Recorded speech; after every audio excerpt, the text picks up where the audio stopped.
As the poll turned, part three, the breakdown. I just jumped in and giving you guys stories, and I didn't give you the premise of the place where I worked at.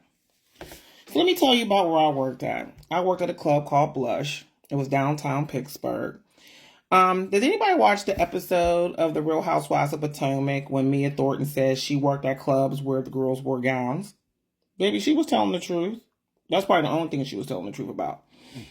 We actually were a gown club. I worked downtown at Blush.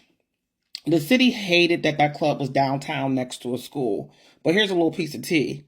That building was there way before that school was built. So, as the story goes, the city stayed on the owner for years, and in order for them to stay operational of some level, to keep everybody at peace, the girls had to go into wearing gowns. So they were fully dressed. You had to be a baddie to work at Blush. You couldn't come in Blush average. And if you was a black girl, you had to be a bad black girl. I'm going to be honest with you. I seen them turn away baddies. I was like, are you serious?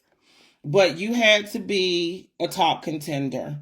You had to have full glam. Your hair had to be done. You had to have a gown. You had to have a shoe. And you had to have G-string and a garter. If you did not have those things, and you had to have a purse. You was not allowed to walk around with no Crown Royal bag. We're ladies, right? So this was the criteria. And my job was to basically hold these girls accountable and make sure that they looked the part when they walked out on the stage. There was no colored hair. There was no glitter. Makeup had to be done. Hair was done. And I used to always tell them, they left their plain face wives at home. You need some makeup. And if you did not have on enough makeup, the owner will come off the floor, march you into the dressing room, and scream, she needs some makeup. In a dark room, you don't look like you have on a lot of makeup. The club sold a fantasy. At one point, under the original owner, you had to be a bad one. You could not walk in looking like anything. And let's clear something up about the club life, because really people do not understand how it works. Everything in that building is ran off of the girls' money. You got to give the girls respect. The dancers got to pay the DJ, the front desk, the house mom, everybody.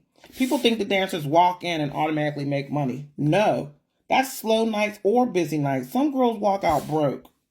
Some girls walk out owing. Sometimes I let the girls owe me because I felt bad leaving with a purse full of money while they had nothing. It was cool with me because I knew I was going to see them again. If you was cool with me, I was always going to be cool with you.